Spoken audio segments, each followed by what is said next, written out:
My name is Marcia. I'm standing in my office, the phone still in my hand, the words from my mother ringing in my ears, then don't call this home. She hung up before I could even catch my breath. The office lights are blindingly bright, and I feel like I'm in a daze. But this isn't where my story truly starts. Let me take you back to a small town in Ohio. I grew up in a house that seemed perfect from the outside. The front yard was always neatly mowed, and there were colorful flowers lining the walkway. People in the neighborhood used to say that the Andersons were a picture-perfect family. Little did they know about the cracks within. I was 18 when my sister, Lily, was born. I was already on the verge of leaving home, working long hours at a local diner to save up for college. My parents always called me the responsible one, but it was more of a burden than a compliment. It meant that I had to fend for myself while every dollar I earned went into their plans for Lily. My mom, Sarah, was a master at making me feel guilty. She had this way of speaking that made it seem like she was showing affection, but it was always a guilt trip in disguise. Lily deserves a better childhood than what we could give you, she'd say as she dressed Lily up in expensive clothes for her first day of school, while I was wearing hand-me-downs. My dad, Tom, was the silent type. He'd just nod and say, "Your mom means well," whenever she said something like that. I learned early on not to question them. The house always had this strange smell, a mix of the pine-scented cleaner my mom used and the underlying tension. The sound of my mom's high-heeled shoes clicking down the hallway was like a warning bell for an argument. My dad would retreat to the basement, pretending to work on some old project. And me? I kept my head down, focused on my studies, and counted every penny because my future depended on it. By the time I was 26, I'd moved to Columbus. I worked my way up through a series of small advertising agencies until I landed a senior manager position. I did it all on my own. Every dollar I earned was a result of my hard work. I used to think that my self-sufficiency was a sign of strength, but deep down, I still hoped that one day I'd be invited home without them asking for money. I'd send money on birthdays and in case of emergencies. It made me feel like I was still part of the family, even though I knew it was just a transaction. "You're so kind," my mom would gush over the phone, but I could always hear Lily's laughter in the background. It was the same laughter I heard when she opened gifts that I could never afford. I tried to convince myself that it didn't bother me, but it did. Lily grew up like a princess. She had designer clothes before she was 16, and she went on weekend trips with her friends while my parents struggled to pay the bills. "She's young," my mom would say. "Let her enjoy life."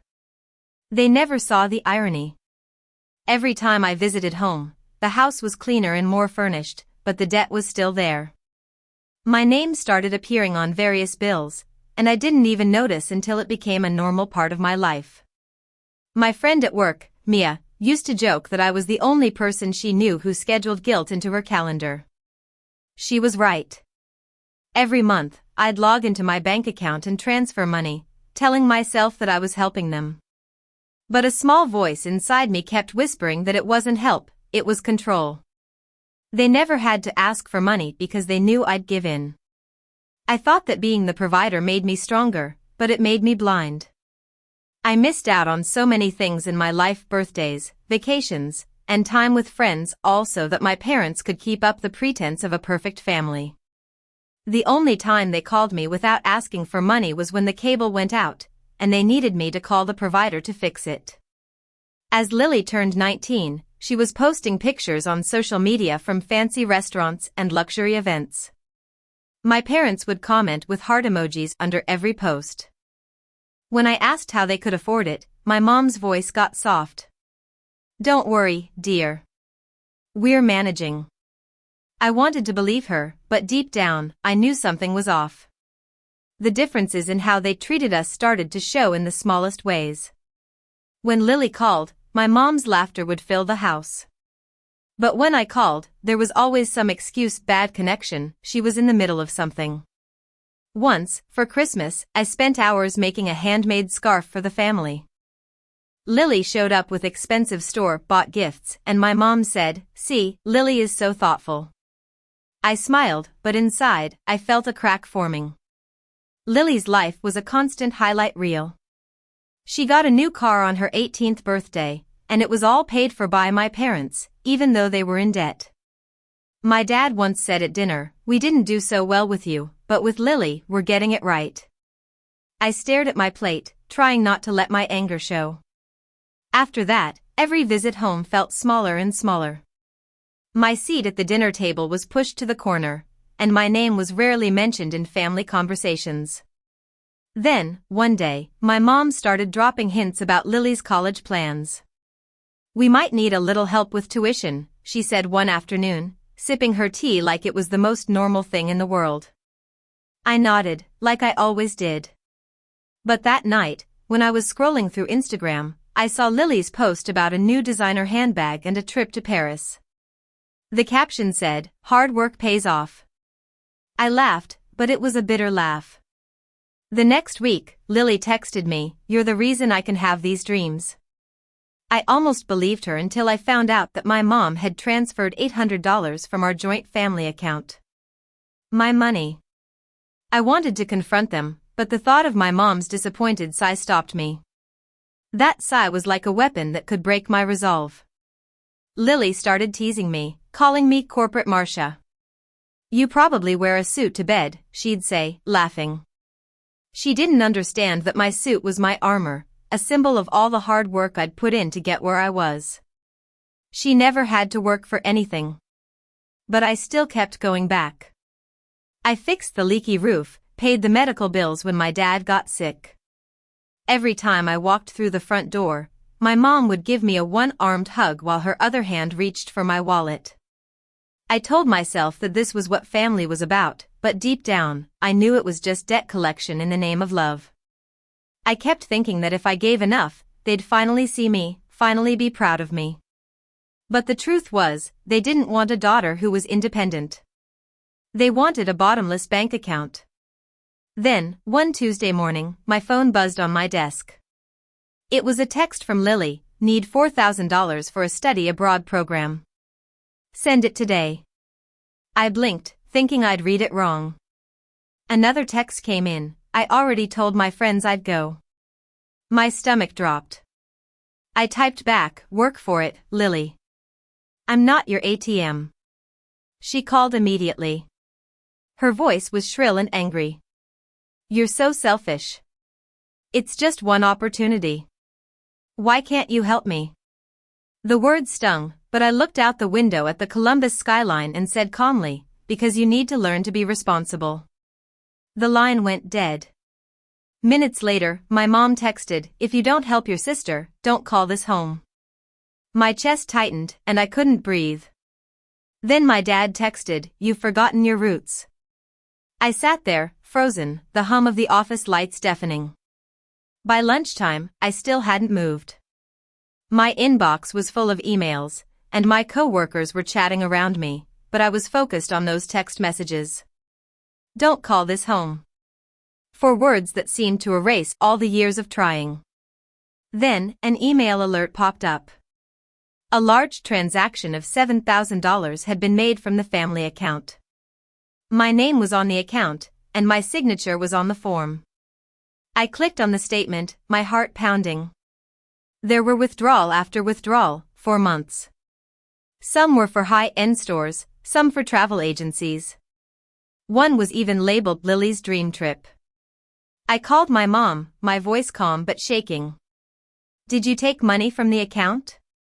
There was a long silence, then she said coolly, "We used it for family needs. You wouldn't understand." I bit my lip until I tasted blood. Family needs? Or Lily's wants? I whispered. She let out that same theatrical sigh. "You've always been so selfish, Marcia. You think your success makes you better than us." And then she hung up. I didn't throw my phone or cry.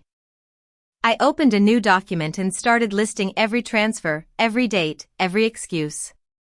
My hands were shaking, but my breathing slowed. I was done trying to explain myself. That night, Mia met me at her place. "Are you sure you want to know?" she asked as she typed in my login. I nodded. The screen filled with years of transactions. Over $150,000 had been taken from my account. It was for credit card bills, vacations, and luxury purchases. I could feel my pulse in my throat. Mia looked up at me, her voice steady. "They've been using your money to live a life they can't afford." Something inside me went silent. It wasn't broken, it was just over. The next morning, I sat at my desk alone. The sunlight was too bright on the glass wall. I opened my bank app, scrolled to the joint family account, and pressed close account. One tap, one breath, and it was done. The confirmation ping was hollow, but it felt like a weight had been lifted. For the first time, the silence didn't scare me. It felt like fresh air. I knew that this silence was louder than any angry words I could have said. After I closed the account, everything seemed clearer. The coffee tasted better, and the city noise was more bearable. My phone kept ringing with calls from my mom, dad, and Lily, but I didn't answer. I watched their names flash on the screen and then fade away. By noon, I'd blocked all of them. At work, I threw myself into projects. I started new advertising campaigns, worked late nights, and finally, my spreadsheets balanced. For the first time, the only debts I had to worry about were professional ones. Mia stopped by my office one evening. "Are you okay?" she asked. I nodded. "I'm better than I've ever been." And I meant it. I was finally free from the constant guilt in my chest. But freedom came at a price. Sometimes, in the quiet before sleep or when I saw a family having dinner at a restaurant, the guilt would come back. I'd remind myself that love isn't measured by money. I started seeing a therapist, Dr. Davis, every Thursday at 6 p.m. I learned that boundaries aren't walls, they're doors, and I get to choose who comes in. By spring, I'd paid off my student loans and opened a new savings account with just my name on it. I bought a small apartment downtown with big windows that let in the light. The first thing I put on the counter was a vanilla candle, just like the one my mom used to light. But this time, it was my home, my light. Mia called it my comeback era. I started a non-profit project to help single women who had been financially exploited by their families.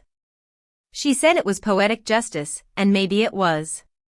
I didn't do it for revenge, but if my old family found out, it would be a bonus. Months passed, and there was no word from them. I heard some whispers from relatives about how hard things were at home, but I didn't ask for details. One night, out of curiosity, I checked the public property records. The house on Elm Street was up for foreclosure. I didn't feel happy, I just felt a sense of recognition. Their choices had consequences. They'd built their comfort on my hard work, and now the foundation was crumbling. A week later, I saw Lily's name on social media again. She was working part-time at a bookstore, shelving books. Her face looked tired and real, without the filters and sparkle. I didn't comment or like the post. I just stared for a moment and then locked my phone. That evening, I cooked a meal for myself. I hadn't done that in years. I had pasta, a glass of wine, and listened to music. The city outside felt alive and forgiving. I realized that revenge didn't have to be about hurting them. Sometimes, it was about finding peace. The next morning, I woke up before sunrise and opened the balcony door. The cool air filled my lungs. The streets below were empty and quiet. I thought about all the money, all the years, and all the times I'd begged for their love. It was over.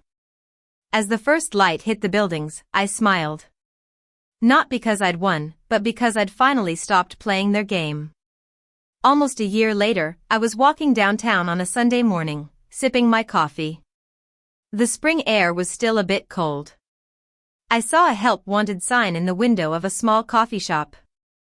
And behind the glass, making coffee, was Lily. For a moment, I froze. She looked older, her hair pulled back, and there was a tiredness in her eyes. Our eyes met through the glass. Her lips parted like she might say something, but she didn't. Neither did I. I just gave her a small, calm smile and then walked away. I got in my car, the same car they once said was too expensive for me. The engine purred softly. I watched the coffee shop get smaller in the rear view mirror until it disappeared. I didn't feel victorious. I just felt at peace, a peace that I'd earned. That night, I lit the vanilla candle on my kitchen counter. The flame flickered against the window, and it felt like a heartbeat. I thought about my mom's words, "Don't call this home." She was right. I'd found a better one. The city lights outside shimmered on the glass buildings, quiet and golden. I realized that closure wasn't about them apologizing, it was about me not needing their apology anymore. Have you ever had to walk away from people you thought were your home to finally breathe? Share your story in the comments. I'd love to hear it.